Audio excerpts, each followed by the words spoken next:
नमस्ते साथियों, जैसा कि आप यहाँ पर देख रहे हैं एक कविता पाठ एक जागो प्यारे। आप इस शीर्षक से अवश्य ही पहचान चुके होंगे कि यह कविता किस कक्षा की है और इसको हमने कब पढ़ा है। साथियों, यहाँ पर जागो प्यारे के अंतर्गत जो कविता दी गई है जैसा कि आप देख पा रहे हैं, और साथ में इस कविता के लिए जो चित्र दिया गया है, यह चित्र और यह कविता हमारे स्मृति पटल पर आज भी है। हमारे जिन साथियों ने 70, 80 या 90 के दशक में अध्ययन किया है तो उन्होंने कक्षा तीसरी की बाल भारती पाठ्य पुस्तक में यह अवश्य ही पढ़ा है।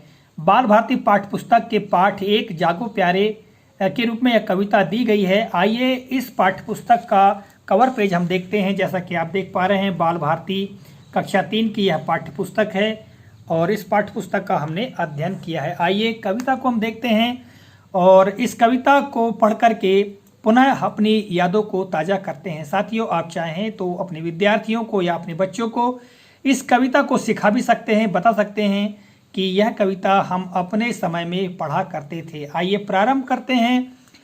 देखिएगा, जागो प्यारे कविता। बीती रात कमल दल फूले, उनके ऊपर भौरे झूले, चिड़िया चहक उठी पेड़ों पर, बहने लगी हवा अति सुंदर, नभ में न्यारी लाली छाई, धरती ने प्यारी छवि पाई, भोर हुआ सूरज उग आया, जल में पड़ी सुनहरी छाया, उठो लाल अब आंखें खोलो, पानी लाई हूँ मुंह धोलो, ऐसा सुंदर समय न खो, मेरे प्यारे अब मत सो। तो देखिएगा कितनी सुंदर सी कविता है। यानी सवेरे का यहाँ पर वर्णन किया गया है।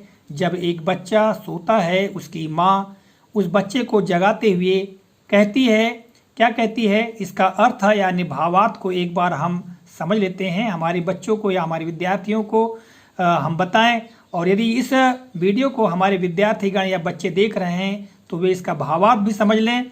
जैसे कि बीती रात कमल दल फूले, उनके ऊपर भौरे झूले, अर्थात अब रात बीत चुकी है। बीती रात अर्थात रात बीत चुकी है। कमल दल फूले, और कमल के फूल खिल चुके हैं, अर्थात कमल के जो समूह है वो पुष्पित हो गए हैं। उनके ऊपर भौरे झूले, और उनके ऊपर भौरे मंडराने लगे हैं। भौरे झूले मतलब भौरे मंडराने लगे हैं। आपने देखा होगा तितली भौरे फूलों के ऊपर फूलों का रस चूसने के लिए उनके ऊपर मंडराते रहते हैं।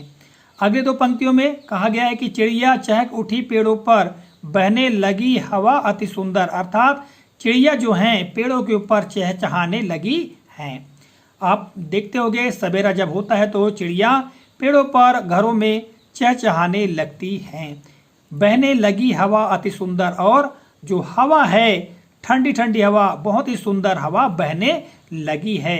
नभ में न्यारी लाली छाई, नभ यानी आकाश में न्यारी लाली छाई यानी लालिमा छा गई है। बहुत सुंदर जो लालिमा है वो छा गई है।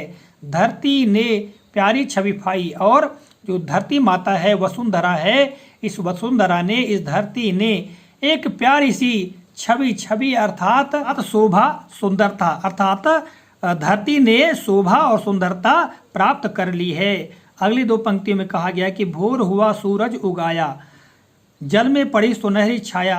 भोर यानी सवेरा, हुआ यानी सवेरा हो गया, सूरज उगाया और सूरज उग गया है। जल में पड़ी सुनहरी छाया, और जल में सूरज की जो किरणें पड़ी हैं, जिससे कि जो सुनहरी जो छाया है वो सूरज के उगने पर जो अन्य वस्तुएं हैं, अन्य जो चीजें हैं जैसे पेड़ पौधे इत्यादि की सुनहरी छाया जल में पड़ी हुई दिखाई देने लगी है।